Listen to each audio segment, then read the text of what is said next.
good morning mga kababayan. Welcome back to my channel, Buhay Relocation Site Vlog. Siyempre, shout out po muna sa Pinoy Vloggers Charity Group. Ayan, maraming salamat po sa inyo. So ngayon mga kababayan, andito ngayon si Kuya Roland, asawa ni Ate. So ayun mga kababayan, andito ngayon ang asawa ni Ate Sally. Tanungin lang natin kung kamusta na po. Kamusta na Kuya si Ate Sally? Sa ngayon po, di pa naman po nagbabago yung ano po niya. Yung pa rin po yung ano, kasi di pa naman po nakainom siya ng gamot na, di pa naman po kasi siya sinasaksakan ng gamot na para sa pangkaupa ng gamot no, ano yung sakit niya po. Oo nga, ibig sabihin ay bakit mayroon bang isasaksak pa ng gamot doon? Doon po sa ano, sa lumalabas sa kanya ang dugo, tapos yung nana. Ano nangyari doon sa dugo niya? Yung ano po, kailangan daw po salinan siya ng dugo. Mga ilang bag ba kailangan daw? Ala pa naman po sinasabi yung doktor kasi in-examine pa po siya. Pero hindi pa talaga panasalinan pala. Hindi pa po. Ano ginawa kahapon noong, di ba, naiwan na nga, na-admit na nga kahapon, ano ang ginawa sa kanya? Yung kahapon po, puro ano lang po muna sa kanya, kuha ng dugo, tapos yung sa ihi niya, tapos sa dumi po. Tapos ano, yung x-ray. Opo, in-x-ray po siya. So ano yung hawak mong result na yun? Ito po yung nakaraan na hindi po namin naman nakuha. Ngayon, ito po yung kukunin ko ngayon. Anong nakaraan yun? Nung mga nakaraan pa, matagal na. Nung mga 3 buwan na po siya. Ano ba yung pinakonsulta nyo dyan? Ito po yung ano dapat na yung ultrasound. Yun. Opo. Ito po yung ultrasound na hindi nakuha. Ngayon, kukunin ko mamaya pagbalik ko, lalakarin ko naman siya. O di pangalawang ultrasound na palang ginawa natin na yun. Iba po yun. Iba din yun. Opo, iba po yun. Kasi maraming klaseng ultrasound. Ito naman, ano naman to? Ito naman po yung request na dapat sa pagpa-opera sa kanya. Kailan lang nakuha yan? Kanina lang po. Yun ang request na operahan na siya. Opo. Kailan lang schedule niya? Ilalapit ko pa lang kasi galing pa lang po to sa doktor nung ni Sally. Ngayon, dadaling ko po to doon sa sa kanya, ultrasound, na doon ko po kukunin yung ano niya, yung request. Doon sa pinuntahan natin. Opo. Anong request na kailangan doon? Ano po, kung kailan yung araw, linggo, ganon, kung kailan siya pwedeng operahan. Kasi sabi ng doktor po niya, kailangan salinan pa ulit daw siya ng dugo. Wala pa naman ikinakabit. Ang nakabit pa lang sa kanya, suwero, saka po yung oxygen. Ayun pa lang po yung nakakabit sa kanya. Pero wala pa pala schedule. Wala pa. Ito pa lang po yun, lalakarin ko pala. Di ano ang mga bibilhin mo para doon sa Ang bibilhin ko po dito, gasa, tapos alcohol, tapos yung yung gunting, tapos diaper. Ayun lang muna. Opo. Pero halos lahat naman yun, pagka inumpisa na, wala namang, lahat na hospital na gagamitin doon. Opo. Basta po yung So yun lang maging gastos, yung mga gasa, gunting, opo. ano ba ba yun? Diaper, Tapos agoxinada, alcohol. Yun lang po. So ngayon, bakit kayo umuwi? Di ba nandun na kayo sa hospital kayo? Ano ba kukunin niyo? Hinisa na po ako ng tulong kung mayroon po sana na pambibili ko po ng mga gamit ko. Kasi sa ngayon po wala po akong trabaho dahil dun po sa asawa ko, kasi wala naman po kaming ibang kasama sa bahay kundi dalawa lang po kami. Wala pong nagpapasalamat ako kay Edwin kasi nandito po siya, kahit paano po natutulungan niyo po kami. Ito kasi si Ma'am Britis ng Pinay sa London, nagpadala po ng pera kasi kanina nga nag-chat sa akin si Ate Sally. So siyempre nag-chat siya sa akin na yung pambili-bili nga ng mga yun nga, anong kailangan. Opo. So sa pagkain naman, walang problema, libre naman ang pagkain niya doon sa ospital o wala, libre na. So sa'yo lang ang problema ngayon. So ngayon mayroong pinadala si Ma'am Brites, ibibigay ko muna ito sa'yo. Okay. Ito, natanggap ko na po yung pera po sa inyo galing. Maraming salamat po. At Yan. sana po marami pa po kayong matulungan.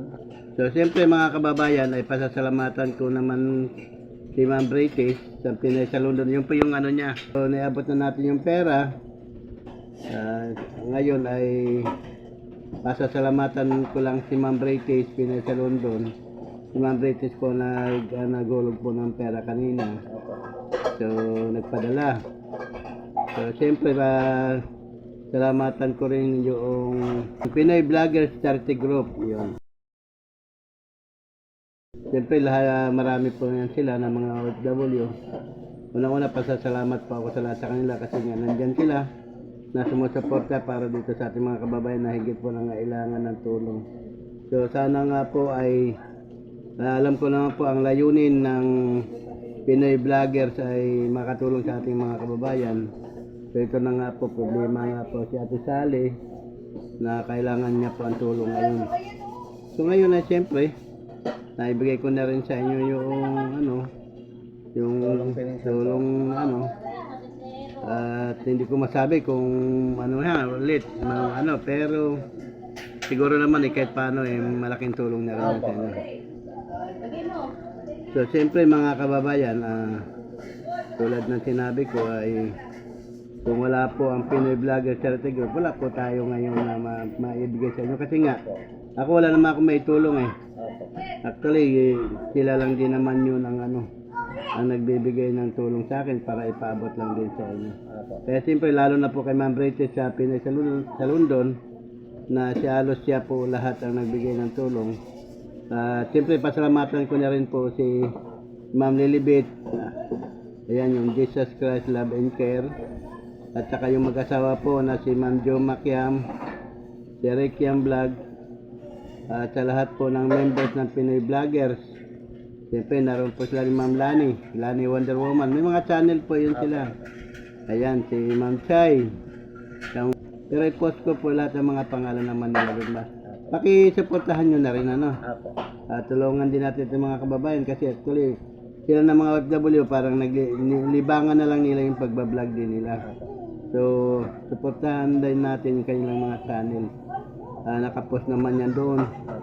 Bisitahin nyo lang po yung mga ang channel ko at nandoon po lahat ng mga pangalan nila sa huli po. Makikita nyo lahat yung pwede mo silang pasalamatan direkta o kaya mga kababayan kung mayroon pa gusto magpaabot ng tulong kay Ate Sally, pwede nyo po nang irekta sa kanila kay Ate Sally at ilalagay ko po yung Gcash nyo roon para kung rekta na po na magpaabot ng tulong sa inyo, rekta na sa inyo para hindi na rin pwede namang hindi inaidaan sa akin kung sino man ang makapanood at nung tumulong kay Ate Sally, pwede na po nilang irekta sa inyo. So ayan mga kababayan na ipaabot na natin ang tulong para kay So si Ate Sally sa ngayon pala ay confined pa lang siya. Wala pang kasiguraduhan kung kailan taga-operahan. Sa tingin mo kaya kailan ang schedule niya? Dito lang po malalaman po sa hawak kong papel na ito. Kasi pupunta ka doon sa pinag-ultrasound natin. Opo, pupunta po ako doon. Dito ko po malalaman kung kailan, kung araw o linggo ang aantayin na para maoperahan po siya. Pero sa binasa doon sa BMC, ano ba ang saktong sakit niya, Sally? Cancer na ba o Cancer na. anong stage na siya? 2 and 4. 2 and 4. So ayun mga kababayan, ang naging sakit pala ni Ate Sally. Probably yun, stage 2 or stage 4. Opo. Kasi yung sa ngayon ay hindi pa naman na-resolve yung pagbasa, Opo. Pero sana nga gumaling na si Ate Sally. So ayun mga kababayan, sama-sama po tayong manalangin para sa kagalingan ni Ate Sally, lalo na po ang Pinoy Vloggers Charity Group na sumusuporta sa kanya. maraming salamat po. At siyempre si Ma'am Lilibet ay pastora po. Magpatulong din tayo sa kanya sa pagdadasal para sa kagalingan ni Ate Sally. Opo.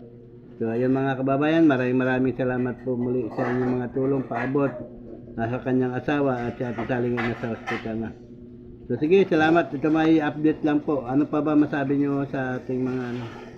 Masasabi ko po, maraming salamat po sa lahat ng tumulong sa asawa ko po. Sana po marami pa kayong matulungan po sa kagaya po namin. Salamat po. So ayun, salamat ha. Opo. So ayun mga kababayan, naibigay ko na po yung pera kay Kuya Roland para pambili nila ng mga gamit sa ospital. Ito ibang panggastos na rin So maraming salamat po sa inyong lahat. Pinoy Vlogger Charity Group, maraming salamat sa tulong, suporta sa ating mga kababayan dito sa Pilipinas. So ayun po, babay na po tayo. Bye bye!